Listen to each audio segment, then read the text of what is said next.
자, 안녕하세요. 예, 반갑습니다. 자, 5월이죠. 계절의 왕, 5월. 날이 5월인데, 좀 덥죠. 건강들 챙기시고. 자, 이제 또, 새로, 과정이, 2달 과정이 또 시작됐죠. 이제 요 기본서 가져가는 과정은 이제 마지막입니다. 또 5월 돼서 이제 처음 또 시작을 하다 보니까 또 새로운 결심을 또 했죠. 야, 또 이제 이래서는 안 돼야 되겠다. 이래서는 안 돼. 열심히 해야지. 제발 좀 이제 그 끝까지 좀 가세요. 자, 이제 6개월 남았습니다. 6개월. 6개월 남았어요. 좀 본격적으로 조금 좀, 시험을 위해서 공부를 좀 하셔야 돼요. 자, 5월 이제, 개강을 하면서, 새로 등록하신 분들 계실 텐데, 집중하셔서 하시면 6개월 만에 합격을 다 해요. 왜 그런 무슨 아니 3개월, 2개월 만에 합격하신 분들도 계시지. 그 앞에는 얼마나 하는지 모르겠지만 하여간 자, 무슨 얘기냐면 이제 5월 달부터는 이제 넓혀 나가는 것보다는 이제 줄여 나가줘야 돼요. 그래서 강의는 뭐 지난번에 말씀드린 것처럼 테마 형태로 들어가도록 할게요. 한 48개 테마 정도, 48개에서 한 50개, 지금 한 48개 정도인데 그 정도면 충분해요. 그러니까 이제 공부를 하다 보면 이것저것 보려고 그러면은 공부하다가도 지쳐요. 그러니까 집중을 해서 공부를 하셔야 되겠다고. 그래서 이제 우리 민법에서는 한 48개 정도 테마가 매번 이제 문제가 나오는 부분들이니까 그런 것들을 잘 정리하셔서 그러시면 뭐 지금 민법이 몇 문제 나와요? 40문제 나오니까 48개만 잘 정리하시면 32개, 30개, 32개, 뭐 그 정도 맞으면 되지. 무슨 말씀인지 이해되세요? 야, 왜 48개를 공부하는데 왜 32개 맞냐? 아니, 48개가 다 나오질 않을 거 아니야. 무슨 얘기 이해되세요? 시험이라는 게. 그러니까 나올 가능성이 많은 부분들을 찍어서 공부하시란 말이에요. 그럼 그 중에서 조금 어렵게 나오면 틀릴 수도 있지. 그걸 감안해서 한 32개 정도 맞으면 된다. 32개면 몇 점이에요? 80점이에요. 80점. 80점. 32개면 80점이라고요. 그럼 됐지 뭘. 됐어요? 30개면 75점. 아, 그럼 됐지 뭘. 그렇게 공부를 하셔야 돼요. 그러니까 그렇게 선택을 해서 집중을 하셔야 되지, 어느 한 과목에도 전부 다 매번 말씀드리지만 전부 다 공부할 수는 없어요. 특히 늦게 오신 분들 그렇게 감안하셔서 제가 이제 가면서 좀 중요하게 해당되는 부분들은 제가 번호를 찍어 드릴 테니까 여러분들의 이제 그 교재에다가 번호를 이제 체크해 가면서, 그러니까 뭐냐면 복습하실 때 복습을 왜 어렵냐면은 처음부터 공부하려니까 복습이 어려워요. 그러니까 처음부터 일일이 보려다 보니까 이게 시험에 나오는 건지 안 나오는 건지 뭐 이런 것들도, 그 다음에 양도 많고, 그러니까 이제 복습하실 때는 제가 찍어드린 것 중심으로만 보시라는 얘기예요. 그래야지 양이 줄어들어. 되셨죠? 예, 그렇게 들어갑니다. 자, 그래서 첫날이니까, 어쨌든 민법의 가장 기본적인 것은 말씀드리고, 그리고 이제 본격적으로 좀 들어가도록 할게요. 자, 민법은 말 그대로, 민이니까 사람과 사람, 개인과 개인 사이에 권리 의무에 대해서 정해놓은 게 민법이라고 그랬어요. 그럼 항상 민법은 뭐뭐뭐 하면 뭐뭐뭐 한다. 원인과 결과를 정해놓은 거라고 그랬죠. 원인과 결과. 원인이 있으면 결과가 일어나게 돼요. 자, 요 결과에 해당되는 것을 이제 전체적으로 우리 민법에서는 법률 효과라고 그래요. 자, 원인에 해당되는 것을 법률 요건이라고 그러죠. 요건. 요건이 있으면, 어떤 요건이 있으면 어떤 효과가 발생하느냐 그 얘기인데, 결국 결과는 우리 민법의 효과, 즉 결과는 최종적으로 전부 다 권리, 의무에 대한 거죠. 자, 권리, 의무가 어떻게 되는 거냐? 변동된다는 거예요. 뭐뭐뭐 하면 어떤 권리가 또는 어떤 의무가 어떻게 된다고요? 변동된다고요. 그 변동된 모습이 권리가 발생이 될 수도 있고, 그 권리가 변경될 수도 있고, 있던 권리가 소멸될 수도 있다는 거죠. 그럼 권리의 반대는 뭐? 의무니까 권리 중심으로 얘기한다고 그랬어요. 자, 그럼 이런 결과를 최종적으로 결과가 이제 이런 거예요. 그래서 누가 어떤 권리를 가지고 있고 누가 권리가 없는지 이제 그걸 보는 게 민법인데, 그럼 이런 결과가 발생하기 위해서는 항상 원인이 있다는 얘기죠. 그 원인은 딱 두 가지. 첫째로는 계약 같은 법률, 행위라는 게 있어요. 자, 처음 공부하신 분들은 야, 첫날부터 뭔 소리냐, 괜찮아요. 이런 게 시험 문제 나오진 않으니까. 이건 기본적인 용어예요. 그러니까 지금 뭐 법률 요건이 뭐고 법률 효과가 뭐고 법률 행위가 뭐고 이런 것을 설명할 수 있는 그런 부분이 아니라는 얘기예요. 그런 걸 물어보진 않으니까. 이제 처음 오신 분들은 이제 듣다 보면 이제 이해가 돼요. 그 다음에 이제 법률 규정에 의해서, 처음 오신 분들을 위해서 매매 계약을 하면, 자, 매매 계약 같은 것들이 뭐예요? 법률 행위예요. 매매 계약을 하면 그럼 누군가는 소유권 이전해 달라는 권리가 발생되겠죠. 누군가는 돈 달라는, 대금 달라는 권리가 발생이 되겠지. 그게 이제 결과가 되는 거죠. 무슨 얘기 되죠? 예. 법률 규정은 계약 같은 게 아니라 당연히 그런 거예요. 법에 정해져서. 아버님이 부동산 가지고 계셨는데 돌아가시면 상속이라는 뭐가 있어요? 법률 규정이 있고. 그럼 상속이 일어나니까 권리가 나한테 왔죠. 그래서 내가 그 아버지가 가지고 있는 부동산 권리를 취득, 발생시킨다. 그런 결과가 발생한다. 자, 이렇게 해서 이제 가장 큰 틀이 이제 민법은 이건데, 그 중에서도 이제 우리가 중점적으로 배우실 게 이제 법률 행위라고요. 법률 규정 말 그대로 법에 정의해 놓은 거니까 이제 배우면서 해당되는 것을 배우시면 돼요. 요거 중심으로 얘기합니다. 자, 그러면 법률 행위에 해당되는 것들은 여러 가지가 있는데, 뭐 매매 계약이 있을 수 있고, 좀 전에 얘기한 것처럼, 그 다음에 뭐 교환이 있을 수 있고, 뭐 증여 같은 게 있을 수 있고, 또는 뭐 취소 같은 것도 할 수 있고, 뭐 해지 같은 것도 뭐 수도 없이 많아요. 그렇죠? 예. 그러니까 이런 것들을 이제 뒤쪽에서 보기 전에 앞쪽에서는 전체적인 이런 것들이 이제 뭔지를 보게 되는데, 자, 이 법률행위는 크게 둘로 나눠서 보셔야 되죠. 어쨌든 내가 누군가한테 소유권 이전해달라는 권리가 있다, 또는 누군가한테 돈 달라는 권리가 있다 그러면 법률행위가 먼저 성립이 돼야 뭘 얘기가 되죠. 아니, 계약이 성립이 돼야 뭘 얘기를 하지. 그래서 법률행위 뭐에 대한 얘기? 성립에 대한 얘기가 나와요. 그럼 성립하려면 뭘 갖춰줘야 될까? 요건이니까 이제 성립 요건에 대한 얘기를 하고. 그러니까 성립이 됐으면 이런 결과가 발생이 돼야 되죠.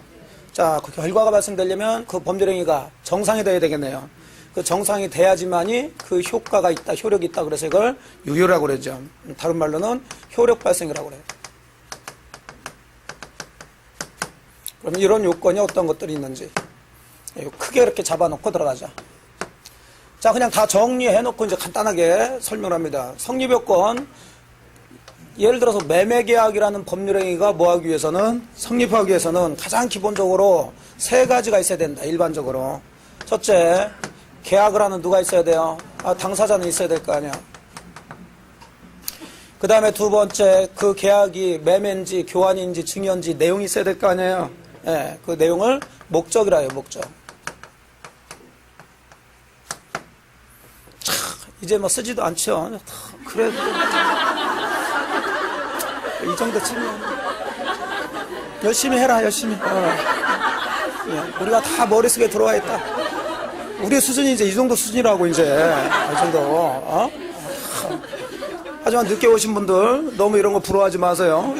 시험 안 나온다 그랬어요, 이거. 그래서 우리 공부하신 분들 시험에 안 나오는 거 잘합니다. 시험에 안 나오는 거. 정작 시험에 나오는 것은 똑같아요. 몰라, 잘. 뭐 이런 거 뭐 해봤는데. 그 다음에 하나 뭐가 있다고요? 의사표시. 그래, 의사표시. 기본적으로 이 세 가지가 갖춰져야 이 법률행위가 성립이 되더라. 물론 이제 특별하게 이제 성립 요건이 몇 가지 더 있을 수 있어요. 그건 특별한 거니까 뭐 각각의 이제 그런 데서 보시면 되는 거고. 그 다음에 이런 것들이 갖춰졌으면 성립은 되지만 그렇다고 다 유효, 효력이 있어서 권리가 발생되고 변경하고 소멸되지 않는다는 얘기죠. 자, 그래서 각각 이 당사자에 대해서는 유효하기 위해서는 이건 또 능력이 있어야 돼요. 권리 능력, 의사 능력, 행위 능력 이런 게 있어야 돼요. 자, 여기부터가 문제가 되는데, 여기는 이제 우리 시험 범위는 아니에요. 목적부터가 우리 시험 범위인데, 법률행위, 그래서 목적. 자, 이 목적은 이제 효력이 있어서 이런 자기가 원하는 권리 변동이 일어나려면은 그게 확정이 돼야 되고, 그 다음에 실현이 가능해야 되고, 적법해야 돼요. 법을 위반하면 안 되지. 사회적 타당성이라는 게 있어야 돼요. 사람 사는데. 자, 그러니까 요 네 가지가 갖춰져야 되고, 그 다음에 의사표시에 있어서는 두 가지죠. 의사와 표시가 일치가 해야 된다. 처음 오신 분들 위해서 의사표시가 도대체 뭐냐? 별거 아니에요. 의사. 자기 마음이야, 마음.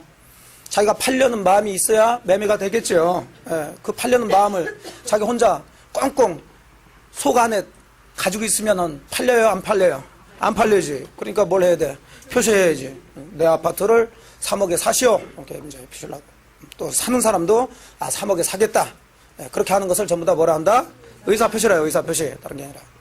그러면 의사, 자, 3억에 팔려는 마음과 표시, 3억에 파시오 한 게 뭐가 돼야 돼? 일치가 돼야 될 거 아니에요.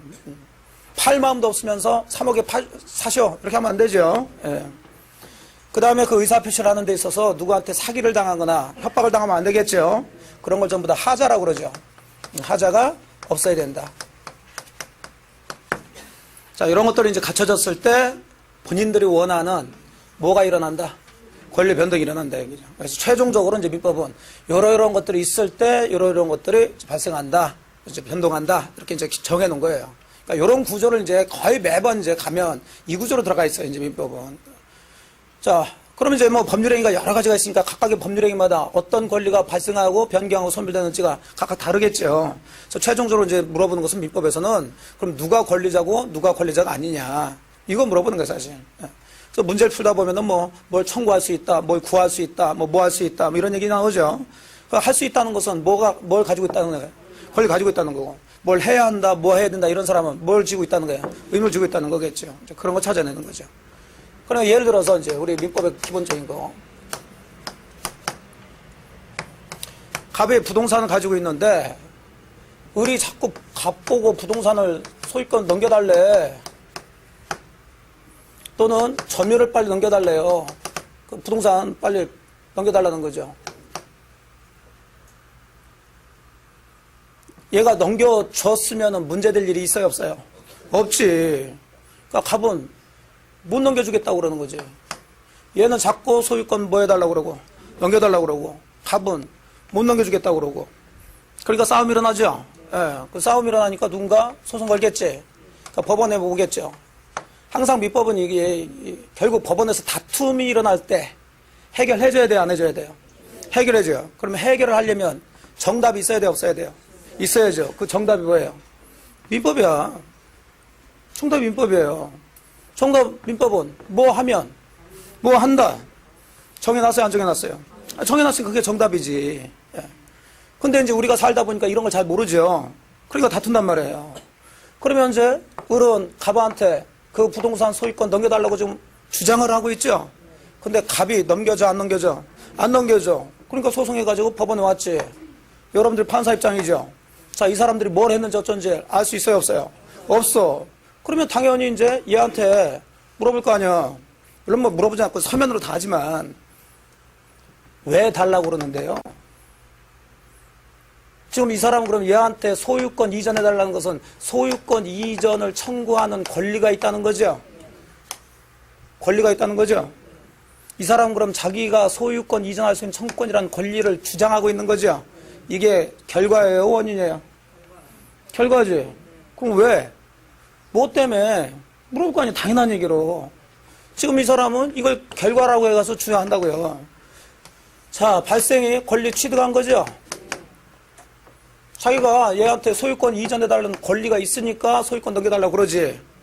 아무 권리도 없는데 가가지고 넘겨줘 할 이유는 없죠. 자, 그럼 왜요? 왜 소유권 넘겨달라고 그래요? 그것부터 따져야 될 거 아니야. 그렇죠? 예. 네. 그 여러분 판사 입장으로 그거 당연히 물어보겠지. 그럼 이 사람은 이 청권이 발생된 뭐를, 원인을 또 얘기하겠지.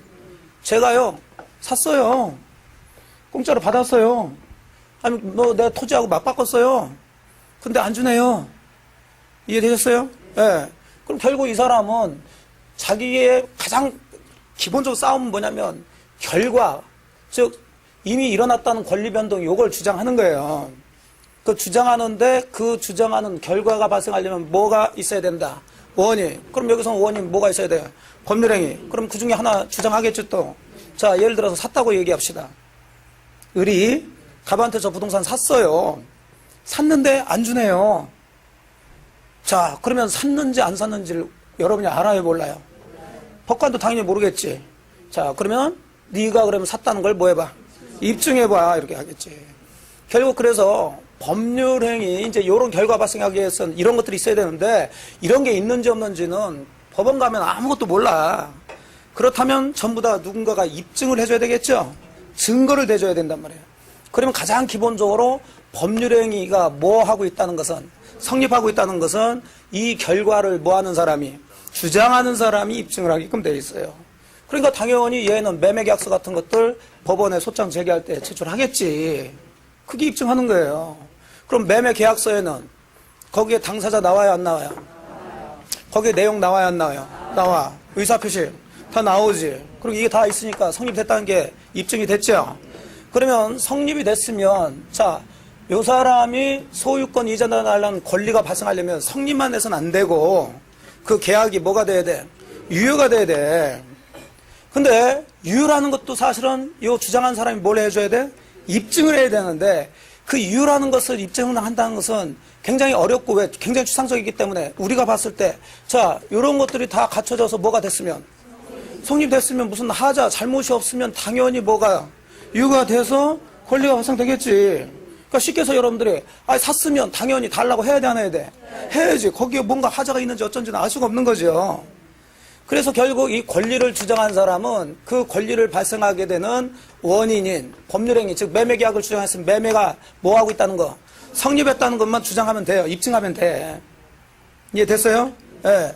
그럼 이제 이 사람 이제 매매계약서를 제출해서 자기가 매매계약이 성립됐다는 것을, 매매계약이라는 법률행위가 성립됐다는 걸 입증했죠. 그럼 이제 이 사람한테 또 물어봐야지. 이 사람 좀 줘요, 안 줘요? 안 주잖아. 당신 왜 안 줘요, 그러면? 매매계약 있구만. 그렇게 하냐? 그렇죠? 매매계약서 다 쓰고 그랬는데 왜 안 줘요? 그럼 이 사람도 뭔가 이유를 댈까, 안 댈까? 되겠지. 그럼 가장 대표적으로 이제 이유 되는 게 이런 것들이에요. 자, 계약은 했지만 이런 게 갖춰져야 결과적으로 이런 권리가 발생되죠. 네. 그런데 지금 우리가 이제 배울 게 이런 능력이 없다거나 확정되지 않거나 가능하지 않거나 적법하지 않거나 사회적 타당성이 없거나 의사와 표시가 불일치하거나 하자가 있거나 그럼 뭔가 문제가 있는 거죠. 그럼 이것들은 전부 다 그 법률행위는 뭐? 무효 아니면 취소. 이래야 돼요. 그러면 무효나 취소라는 것은 계약은 뭐 했지만 결과는 발생이 안 된다는 얘기니까 나는 안 줘도 된다는 얘기지. 이해되시겠어요? 그래서 물어보니까 저요. 예. 깜짝이야. 맞아요. 매매계약 했어요. 했는데요. 이거 사기당했어요. 저 보니까 사기당해서요. 나 취소했어요. 네, 그렇게 주장할 수 있겠죠? 자기가 뭐 했다고? 사기당해서 뭐 했다고? 여기 했잖아. 또. 그럼 취소도 뭐예요? 법률행위. 그러면 사기당해서 취소를 했다면 당연히 자기가 사기당하고 취소했다는 것을 뭘 해야 돼? 입증을 해야지. 그러니까 결국은 여기서 이제 반대 사람이 이쪽에서는 자기가 이 권리가 발생됐다는 것을 주장하면서 그 원인이 있다는 것을 뭐래요? 입증. 그 얘기가 바로 법률행위가 뭐 됐든 거 성립했다는 걸 입증하는 거지. 그럼 반대 사람은 지금 이 사람 말에 동의해가지고 주고 그러면 싸울 일이 없죠? 아니야. 나 안 줄 거야. 왜? 결국은 그 얘기는 내가 사기당해서 뭐 했다? 취소했다는 얘기는 취소를 하게 되면 네가 주장한 권리가 발생이 돼, 안 돼? 안 됐다는 얘기지. 너는 매매계약을 했지만 소유권 이전 청권이 있어, 없어? 아니, 이쪽에서 얘기할 때는 없다라는 얘기지. 그럼 그것을 뭐 해야 돼? 입증을 해야지. 그럼 취소 사유 같은 것들을 전부 다 이 사람이 전부 다 입증을 해줘야 되는 거지. 그럼 그런 것들을 전부 다 정해놓은 게 바로 민법이라는 얘기예요. 취소는 아무 때나 취소하나요? 아니지. 어떨 때 취소한다는 걸 다 민법에 정해놨죠? 그러면 그 자기가 얘기했던 취소 사유 중에서 여러 가지 이제 민법에 있을 텐데 그 중에서 하나를 골라서 취소했다고 하겠지. 아까처럼 뭐 당해서? 사기당해서 나 취소했어요. 그럼 민법에서는 사기를 당해서 뭘 했으면? 법률행위 했으면 뭐 할 수 있다? 취소할 수 있다라고 정해놨잖아요. 그게 정답이야. 그냥 정답. 그냥 민법은. 그래서 이 사람이, 갑이라는 사람이 그렇게 주장을 하고 있어요. 근데 법원에서는 또 사기를 당했는지 뭐 했는지 알아 몰라. 모르니까 그럼 네가 그걸 뭐 해봐. 입증을 해봐. 그러니까 결국은 이제 권리를 주장하는 사람은 그 권리가 발생하는 법률행위가 뭐 했다는 거, 성립했다는 것을 입증해야 되고, 그럼 이걸 입증했으면 거의 어떤 문제가 없으면 권리가 발생됐겠죠? 그러면 상대방은 지금 그 사람, 상대방의 권리가 지금 없다라고 주장하면서 지금 안 주고 있지? 그럼 그 안 주는 이유가 있을 거 아니에요? 안 주는 이유는 바로 이것을 저지하는 거예요.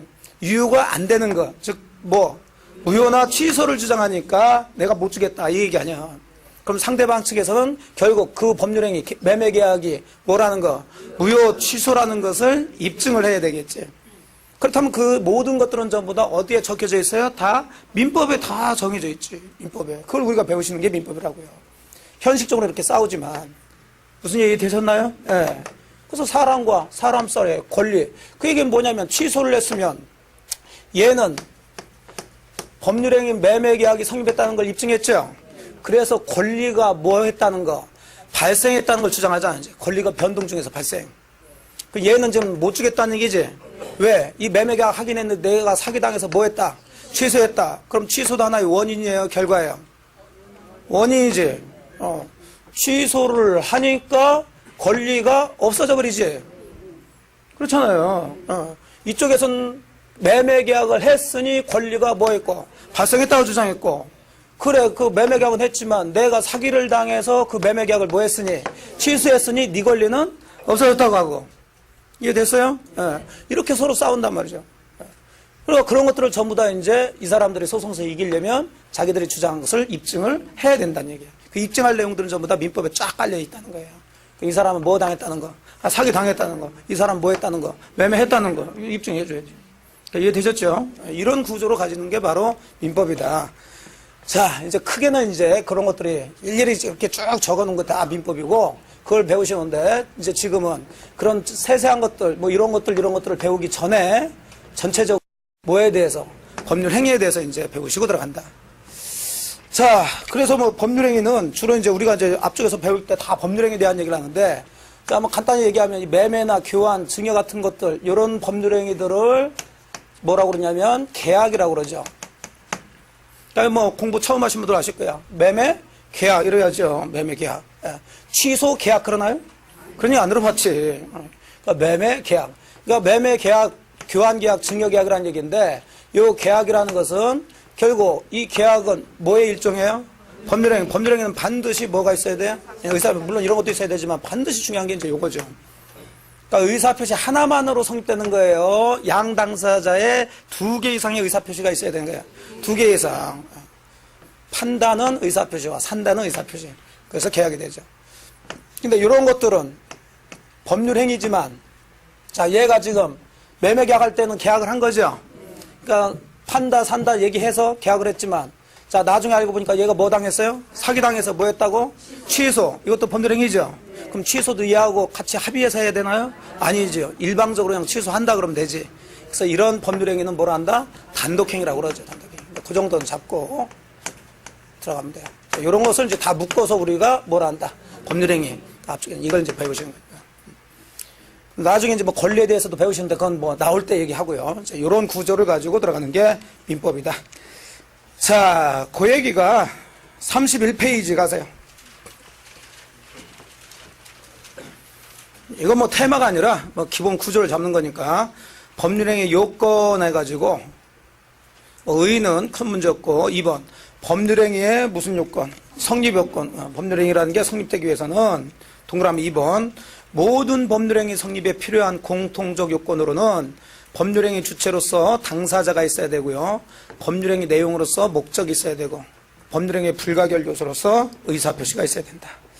3번 내려가시면 그리고 나서 법률행위가 효력, 즉 유효하기 위해서는 또 동그라미 2번 일반적 효력 요건으로 첫째 기억본 당사자는 권리능력, 의사능력, 행능력을 가져야 된다 그랬어요. 뭐 그중에서 권리능력하고 의사능력을 갖추지 못하면 그 법률행위는 뭐가 된다? 무효가 돼요. 뭐 권리능력은 큰 문제 없고 의사능력. 자, 판단 능력이 없는 걸 의사능력이라고 그래요. 의사능력. 뭐 한 3살짜리, 뭐 4살짜리 이런 애들이죠. 그 다음에 행위 능력을 갖추지 못한 제한 능력자. 자, 제한 능력자는 체크를 하셔야 되죠. 제한 능력자 행위는 무효가 아니라 뭐다? 취소 사유다. 제한 능력자의 대표적인 게 누구? 미성년자들이죠. 미성년자들. 자, 그 다음에 니은번 내려가시면 또 법률행위 목적 내용이 확정할 수 있어야 되고, 실현 가능하고, 적법하고, 사회적 타당성이 있어야 되는데, 이 중 어느 하나라도 갖추지 못하면 그 법률행위는 이건 왕창 뭐예요? 무효지, 무효. 취소 이런 얘기가 아니라. 그러니까 이렇게 다 법에 정해놨어요, 민법은. 제한 능력자가 법률행위 하면은 우리 마음대로 그냥, 야, 미성년자가 계약했으니까 이거 무효야. 그런가요? 아니지. 그건 뭐, 취소 이렇게 들어야지. 자, 근데 강행법규, 법을 위반해서 법률행위 했어. 이거 취소할 거야. 그런가요? 아니, 무효지, 그거는. 그럼 정해야지. 정답이야, 정답. 그냥 법은. 우리 마음대로 하는 게 아니야. 그걸 우리가 배우시는 거예요. 무효죠. 그럼 뭐, 무효는 절대적무효라고 그러는데, 뒤쪽에서 보도록 하고. 자, 그 다음에 32페이지 맨 꼭대기 보시면, 지금, 법률행위를 구성하는 의사표시에 관해서는 이제 의사와 표시가 뭐가 돼야 되고, 일치돼야 되고, 의사표시에 하자가 없어야 된다. 자, 이제 이런 것들 중심으로 보시고, 특히 이제 법률행위를 배우실 때는 맨 처음에 그래서 이제 당사자는 우리 시험범위는 아니고, 뭐부터? 목적부터 들어가요. 목적 끝나면 이제 뭐? 의사표시. 이렇게 이제 진행이 됩니다. 그래서 넘어가시면 37페이지에 법률행위 목적이 나와요. 여기부터 이제 시험 문제가 나오기 시작한단 말이에요. 슬슬 여기서부터 시험 문제가 겨 나오기 시작하죠. 겨 나올 때 확 잡으시라고. 자, 그럼 법률행위 목적이 이제 요 얘기를 하려고 그래요. 확정, 가능, 적법, 사회적 타당성. 자, 법률행위 뭐 목적에 대한 서술은 다 했고, 제 2절로 직접 들어가면 목적의 확정, 가능, 적법, 사회적 타당성이 있어야 된다는 얘기인데, 그걸 하나씩 설명합니다. 목적이 확정돼야 된다. 뭐 그것도 뭐 시험 문제가 거의 나오는 건 아니고 거의 동그라미 2번만 봅니다. 어느 때를 기준해서 확정되고 안 되고를 잡아야 되냐 그 얘기죠. 자, 이것은 법률행위 할 당시에 반드시 확정될 필요는 없어요. 그래서 뭐 나온다 그러면 이제 2번 같은 지문 가지고 가끔 내는데, 매매 계약에 있어서 그 목적물과 대금은 반드시 계약 체결 당시에 구체적으로 특정돼야 된다 그러면 틀리겠죠. 그럴 필요는 없고, 이를 사후 계약한 후에라도 구체적으로 특정될 수 있는 방법과 기준이 정해져 있으면 족가다 보시고. 그 다음에 38페이지 이제 목적은, 즉 법률행위 내용은 실현이 가능해야 되죠. 실현 가능을 목적에 가능을 해요. 그럼 우리가 봐야 될 것은 이제 전부 다 정상적인 것을 보는 게 아니라 비정상적인 걸 계속 보는 거예요. 그럼 가능하지 못한 것을 뭐라 한다? 불능이라고 그래. 불능. 불가능이 아니라 불능. 그래서 3번 그래서 불능, 그래서 불능의 종류가 나와 있죠. 자, 뭐 그런 것도 시험 문제가 직접 뭐 불능, 이게 무슨 불능이냐 이런 걸 물어보진 않는데, 그런 용어는 잡아야 되니까. 자, 불능은 크게 두 가지로 나눠서 원시적 불능과 후발적 불능으로 나눠진다고 그랬죠. 자, 원시적 불능이냐 후발적 불능이냐를 구별하는 기준은 뭐 당시를 기준으로 본다? 법률행위 당시예요. 그래서 거의 대부분 이제 지금부터 뭘 기준 얘기하면 법률행위 당시, 이때를 기준으로 보는 거예요. 거의 대부분. 그 원시적 불능이라는 것은 법률행위 할 때 이미 가능, 불가능한 것을 이제 원시적 불능이라고 그랬죠. 오늘 아침에 매매 계약을 했는데 어젯밤에 이미 건물이 불타버렸다. 이런 거지 뭐. 그러면 이 사람은 소유권 이전을 해줄래야 해줄 수가 없죠. 계약 후에 계약하기 전에 이런 걸 원시적 불능이다. 이렇게 얘기하고 있죠. 원시적 불능. 그래서 동그라미 1번. 법률행위 성립 당시부터 그 실현이 불가능한 경우 이걸 원시적 불능이라 하고, 요때는 세 번째 줄. 자, 그럼 둘이 아침에 매매 계약은 했어요, 안 했어요? 했지. 그래서 항상 단계를 두라 그랬죠. 성립은 됐죠. 하지만 유효냐 무효냐 얘기할 때 이 법률행위 매매 계약은 원시적 불능이니까 뭐다? 무효. 이렇게 나가는 거죠. 무효. 세 번째 줄. 그런데 동그라미 2번 후발적 불능은 매매 계약 할 때는 분명히 건물이 있었죠. 그래서 오늘 매매 계약 해가지고 5월 30일 날 소유권 이전해 주기로 했다고요. 그럼 5월 30일 요때가 이제 이행기 이러죠. 이행기. 매매 계약 법률행위 성립기하고 이행기 이 사이에 자, 이행하기 전에 이 건물이 불타버렸다는 거죠. 그럼 당연히 5월 30일에는 저 건물 소유권 이전해 줄 수 있어요, 없어요? 없어. 그럼 계약할 때는 할 수 있었죠. 그래서 뒤에 계약한 이후에 불가능하게 됐다 그래서 이것을 후발적 불능이라고 그러죠. 그럼 후발적 불능은 자, 어느 때 기준에서 불능을 따진다고 그랬어요? 매매계약. 그럼 매매계약 할 때는 있었죠? 가능했으니까 매매계약 자체는 유효가 되는 거지. 이게 무효가 되는 것은 아니죠. 그리고 나서 이제 나중에 누가 책임지느냐 이런 얘기를 따지는 거예요. 그래서 후발적 불능은 뭐 첫째 줄 법률행위 성립 당시에는 실현이 가능했지만 그 이행 전에 불능이 된 경우를 후발적 불능이라고 그러는데 네 번째 줄 그 법률행위 자체는 뭐다? 유효다. 그 정도 보시고. 자, 39페이지 이제 확정 가능 그다음에 뭐예요? 적법이죠, 적법. 목적의 적법성. 자, 요거 하나 1번 잡아봅시다. 첫째 테마. 그러니까 목적의 적법성 가지고 막 많이 내진 않지만 사회적 타당성하고 같이 연결해가지고 문제가 결국은 요게 유효냐, 무효냐를 이제 물어봐요. 지문에. 유효인 법률행위냐, 무효인 법률행위냐. 그러면 법을 위반했으면 그 법률행위는 기본적으로 유효, 무효. 무효. 법을 잘 지켰으면 유효가 되겠죠. 근데 그렇게 단순하면 문제 내줄 않겠지. 예, 그래서 이게 이제 법이 어떤 법이냐에 따라서 법을 위반했다 하더라도 유효가 되는 경우가 있고 어떤 법은 그 법을 위반하면 무효가 되는 경우가 있고 그렇다는 거죠. 그걸 이제 따져보라는 문제가 가끔 나오니까 자, 첫 번째 목적의 적법. 그럼 이 법이 뭐냐를 먼저 잡아야 되겠죠. 그래서 2번이 이제 법의 종류를 따지는데 법의 종류는 괄호 1번 무슨 법규? 임의법규 또는 임의규정과 그 다음에 두 번째 강행법규, 강행규정. 크게 둘로 나눠요.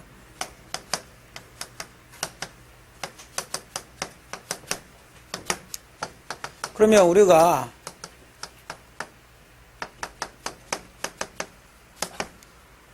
거의 뭐 용어만 잘 잡아도 이제 우리가 어느 정도 뽑아낸다고 그랬으니까 법인데 이건 임의고 이것은 강행이다. 우리가 확 느낌만 봤을 때 어느 법이 좀 센 것 같아요. 그럼 이건 국가에서는 꼭 따르라 그 얘기겠죠. 그럼 임의법규는 말 그대로 법에 정해놓긴 했지만 꼭 따를 필요는 없다는 얘기가 됐지. 그럼 법률행위 하는데 법을 위반하면 안 된다고 그랬어요. 그럼 이것도 법이고 이것도 법이죠. 그럼 이걸 임의법규를 위반했어요. 이거 유효일까 무효일까? 이건 유효지 뭐. 이건 꼭 따를 필요는 없으니까. 그래서 임의법규에 해당되는 것은 이걸 위반한 약정, 법률행위라 하더라도 이것은 유효가 되죠. 그럼 딱 이거겠지. 무슨 법규? 강행법규. 그럼 이걸 위반했을 때 무효가 되겠죠. 근데 이 강행법규에 해당되는 것도 둘로 나눠지더란 얘기죠. 규정인데 하나는 단속 규정이고 법은 다 규정으로 되어 있으니까 그 다음에 효력 규정. 그러니까 강행법규를 위반했다고 다 무효가 되는 건 또 아니더란 얘기죠. 그 강행법규 중에서도 단속 규정이라는 게 있고 효력 규정이라는 게 있는데 또 이 단속 규정을 위반했을 때는 유효해요. 이건 또 강행법규를 하더라도 효력 규정을 위반했을 때 여기에 무효가 되니까 결국 어느 게 단속 규정이고 어느 게 효력 규정이냐 이걸 따지고 또는 그걸 직접적으로 물어보는 것보다 요걸 위반했을 때 유효, 무효, 요걸 위반했을 때 유효, 무효 이렇게 얘기하면서 그게 맞는지 틀리는지 이걸 문제 물어보겠지. 이해되시겠어요? 예, 그래서 뭐 아주 어려운 건 아니지만 이걸 구별하자 그런 얘기예요. 자, 이 단속 규정이라는 것은 그냥 간단히 설명하고서 들어가는데 단속 규정은 뭐의 일종이야? 강행법규 즉 따라야 되지만은 이것은 국가에서 뭔가 행정적인 목적으로 해서 법을 정해놓은 거라는 얘기죠. 대표적으로 이제 음식점 같은 거라든지 교통법규 같은 것들 이런 것들이 다 전부 다 단속 규정이라고 보는 거예요. 그러니까 요것을 위반하면 처벌은 받아야 안 받아요? 받아. 자, 요거 같은 경우는 아예 법이지만 위반했다고 처벌 같은 것도 받질 않죠. 그 다음에 법률행위 자체도 무효가 되는 건 아니야. 근데 단속 규정은 강행 규정이죠. 그러니까 이걸 위반하면 뭘 받아? 처벌은 받지만 그 자체, 행위 자체가 무효가 되는 것은 아니더란 얘기예요. 하지만 효력 규정 같은 경우는 처벌도 받고 효력도 무효가 돼버리고 그런 얘기에 구별되셔야 돼요.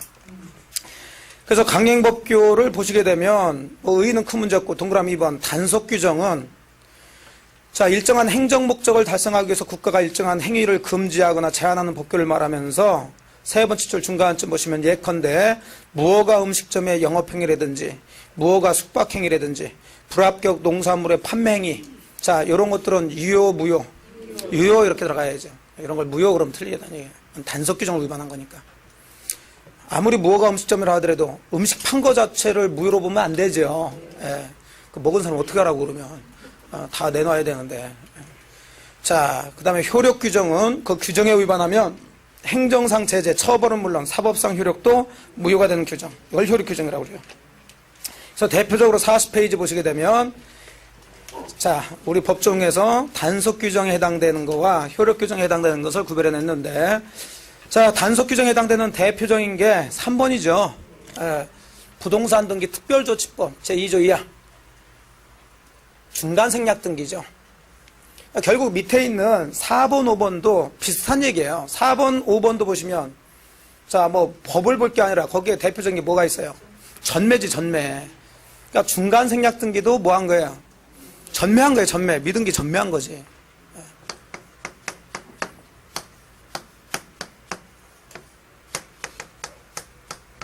가배부동산을 의리 샀어요. 샀으면 당연히 돈 주고 소유권 이전만 해서 이전 등기 해야지. 근데 얘 명의로 이전 등기를 하지 않고 미등기 또 팔았다는 얘기죠. 예. 그래서 제가 한 단계 더 나가면 뭐자 붙인다고 그랬어요? 전자를 붙인다고 했지. 이것도 매매죠. 예. 근데 여기도 매매했죠. 한 단계 더 나갔으니까 뭐 전매하는 거예요. 임대차인데 또 임대차 났다 그러면 전대 얼마나 좋아. 전세인데 또 전세 났으면 전전세 얼마나 좋아. 그냥 말 가지고서 하는 거니까.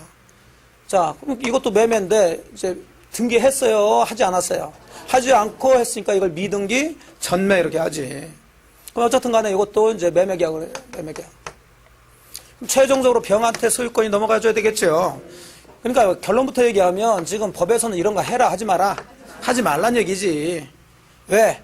얘 투기하니까 지금 부동산 투기. 아니 싸게 사가지고 자기한테 소유권 이전 등기 하지 않고 그냥 비싸게 팔아버려가지고 자기가 그 양도 차익을 다 갖겠다는 얘기죠. 세금 안 내고. 예, 요게 미등기 전매 가장 주요 목적이니까 국가에서는 그걸 막아야지.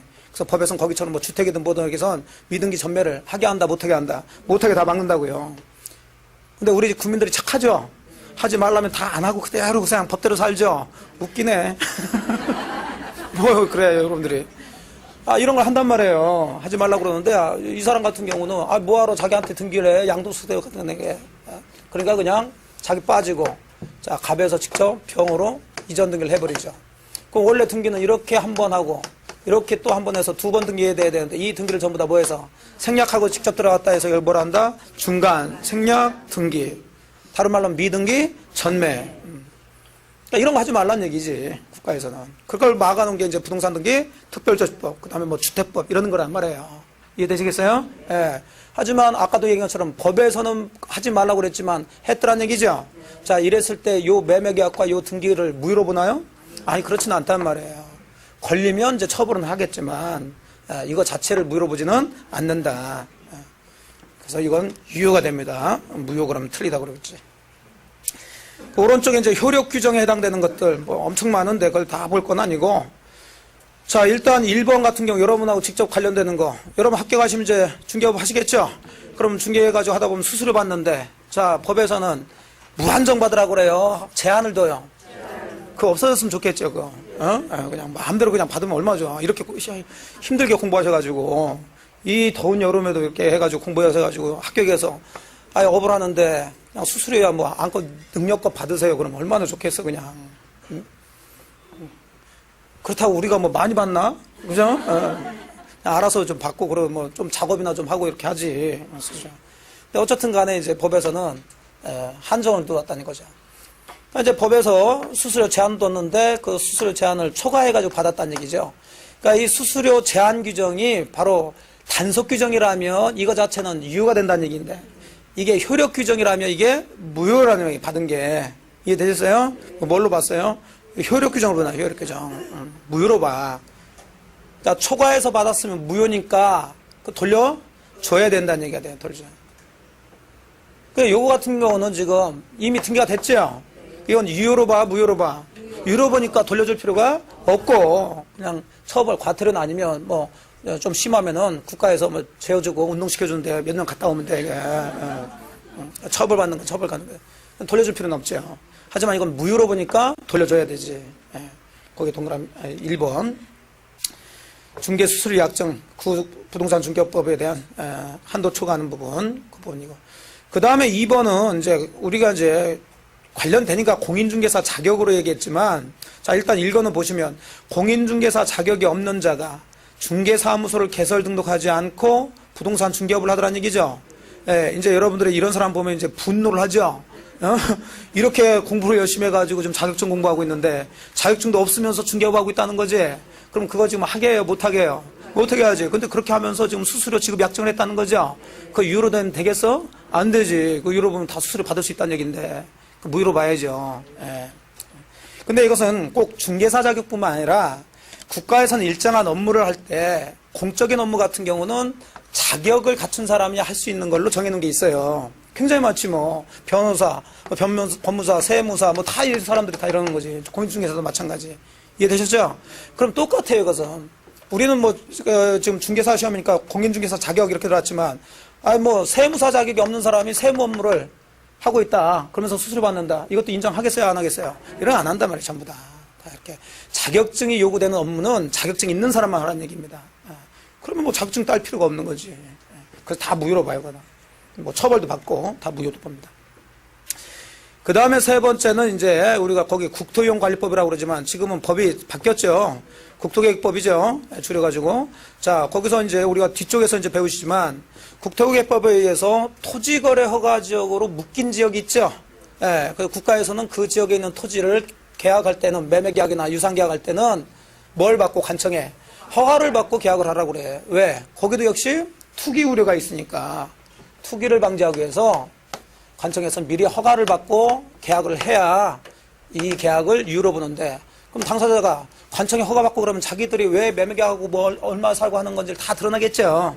그러니까 그냥 허가받지 않고 뭐 했어요? 매매계약을 했다는 거지. 자, 이랬을 때 이 매매계약은 일단 유효다, 무효다? 무효다. 그럼 당연히 토지거래 허가제는 효력규정, 단속규정. 효력규정에 해당된다는 거지. 무효니까. 거기에 대해서 자세히 이제 우리가 뒤쪽에서 배울 거고요. 그 다음 맨 밑에 보시면 11번 보시면 처음 오신 분들은 11번 모르셔도 돼요. 부동산 실명법이라고 해서 우리가 맨 뒤쪽에서 배우십니다. 자, 명의신탁이라고 그러죠? 그 명의신탁 부동산 실명법에서는 하게 해요? 못하게 해요? 못하게 하는데 그걸 위반해서 했다는 거죠? 그럼 명의신탁 약정 유효, 무효? 무효. 무효. 그건 다 효력규정이죠. 그래서 단속규정에서 3, 4, 5번. 결국 원리도 똑같이 3, 4, 5번. 뭘 금지하는 거예요? 전매 금지하는 거예요, 전매. 전매 금지한 것을 위반했다. 그 전매 계약 자체가 무효가 되는 것은 아니다. 그 다음에 효력규정 1번, 2번, 3번, 11번 정도. 이 정도 잡아서 지문 나오면 결국 유효냐, 무효냐 구별할 줄 아셔야 되겠죠. 되셨죠? 예. 그럼 41페이지. 자, 이렇게 강행법규, 특히 효력규정을 위반했으면 무효라고 그랬어요. 예. 그럼 우리가 이제 전체적으로 법률행위 했는데, 뭐, 효력규정 이런 거 상관없이 무효인 경우도 있죠? 그 다음에 뭐 하는 경우도 있어요? 취소. 그럼 이건 취소를 해야 이제 무효가 되는 거죠. 그럼 원리가 무효나 취소면, 취소를 했으면 결국 효력이 없다는 거죠. 그럼 계약은 했다 하더라도 주고받고 할 필요가 있어요, 없어요? 없지. 달라고 할 이유도 없지. 무효라는 것은 아까 얘기했던 결과가 발생되는 거야, 안 되는 거야? 안 되는 거잖아. 그럼 결과는 항상 뭐? 결과는 항상 뭐, 민법에서? 아니, 권리 의무지, 결과는. 응? 아, 민법의 가장 결과는 뭐? 권리 의무라니까. 까먹지 말라니까. 어? 그래서 결국은 우리 민법의 시험 문제는 물론 다른 거 뭐 숫자 내고 뭐 이런 것도 있지만은 거의 대부분은 누가 권리를 가지고 있느냐, 누가 의무를 지느냐, 이런 거 물어본다고 그랬잖아요. 그러니까 직접적으로 물어보지는 않지만 질문에서 뭔가를 요구할 수 있다, 구할 수 있다, 청구할 수 있다 그러면 뭐 권리를 가졌다는 사람이고 뭐 해야 된다, 뭐 이렇게 나오면 의무를 지고 있는 사람이라니까. 결국 그걸 따져줘야 된다는 거지. 그 지문을 외우는 게 아니라. 그러면 무효나 취소라는 것은 그러면 결과가 발생되질 않는 거고 그 결과 발생되지 않았다는 것은 권리와 의무가 없다는 얘기죠. 아니, 권리 의무가 없는데 주고받고 할 이유가 없다. 그러니까 이행할 필요가 없단 말이에요. 근데 이미 주고받았다. 근데 나중에 알고 보니까 그 계약이 뭐더라? 무효더라. 그 다음에 뭐 취소했다. 그럼 줄 필요가 없는데 줘버렸죠? 그럼 돌려받아야지. 또 받았으면 돌려줘야죠. 이런 걸 부당이득 반환이래요. 부당이득 반환. 그래서 어디서든 기본적으로 무효 취소 나오면 주기 전에는 줄 필요가 없다. 이행 전에는 이행할 필요가 없다고 그러죠. 줬으면은 돌려받을 수 있다. 이행 후에는 부당이득 반환 청구할 수 있다. 받은 사람은 부당이득 반환 의무가 있다. 결국 권리와 의무 어떻게든지 간에 그런 권리 의무가 발생하는 거예요. 이걸 정해놓은 걸 뭐라고 그랬어요? 민법이라고 그랬어요. 6개월째 배우고 있는데 지금 응? 민법은 항상 결과가 뭐 권리와 의무라니까 기본적으로는. 그래서 강행법규를 위반했으면 결과가 무효라고 그랬죠. 그래서 동그라미 1번 보시면 자, 그 무효는, 무효 중에서도 무슨 무효라고요? 절대적 무효야. 절대적 무효가 뭔지는 나중에 이제 말씀드릴 거고, 그 뒤가 이제 그게 절대적 무효니까 선의 제3자에게도 대항할 수 있고 그래야지. 아, 이 얘기도 도대체 무슨, 다 이제 뒤쪽에서 다 배워요. 일단은 뭐 그렇게 보시고, 절대적 무효니까 선의 제3자에게 대항할 수 없다. 그러니까 선의 제3자에게 대항할 수 있다 그러면 맞아 틀려? 아, 없다 그러면 맞아 틀려? 틀려요. 선의 제3자에게 대항할 수가 있어야 되겠죠. 자, 그 다음에 뭐 동그라미 2번은 뻔한 얘기죠. 강행법규를 위반해서 법률행위 한 사람들이 스스로 그 계약이 강행규정에 위반된 계약 성립을 부정하거나 무효를 주장하는 게 그렇게 잘못된 것은 아니죠. 그럴 수 있지. 자기가 잘못해놓고 스스로 잘못을 주장하는 거, 고백하는 거 괜찮죠? 예. 그래서 그것도 뭐 신의 직에 위반된다고 볼 수는 없다. 얘기해요. 그 다음에 괄호 2번 보시면 이제 부당이득 반환 청구 여부에서 주었을 때 얘기하겠죠. 자, 이것도 무효니까 주었으면 돌려받을 수 있어야죠. 그래서 첫째 줄 보시게 되면 자, 첫째 줄 중간쯤 보시면 그 법률행위는 무효가 되므로 그 법률행위에 따른 의무를 뭐 할 필요가 없어. 이행할 필요가 없는데 만일 이행을 했다면 주었다면 자, 강행규정 위반으로 무효인 법률행위가 103조 위반되지 않는 한 그것도 뭐 처음 오신 분들은 상관없어요. 그거는 보지 마시고 맨 마지막 반환 청구할 수 있다. 다 했던 얘기지. 자, 여기까지 해서 일단 강행법규, 법규 위반. 자, 우리가 지금 법률행위에 뭘 보고 계세요 지금? 목적 보고 있어요. 목적 파트를 보고 있어요. 목적에서 보통 두 문제 정도 나와요. 그 중에 하나 첫 번째 본 게 뭐? 적법. 그래서 적법은 법을 위반하지 말라는 얘기인데 그 법은 임의규정, 강행규정 중에서도 효력규정. 그러면 단속규정이냐 효력규정이냐 구별할 줄 아셔야 되겠죠? 예. 그럼 효력규정 위반한 것은 유효, 무효. 자, 그럼 무효면 이행 전에는 줄 필요가 없는데 이행했으면 부당이득 반환 청구할 수 있는 거죠? 예. 결과적으로 그 얘기야. 자, 그 다음에 이제 42페이지에 또 목적에 뭐가 나와요? 사회적 타당성. 두 번째 테마죠. 목적의 사회적 타당성. 거의 매번 나오는 파트죠. 이거는 목적의 사회적 타당성. 이건 뭐 양이 많으니까 좀 쉬었다가 42페이지부터 다시 한번 정리 좀 하도록 할게요.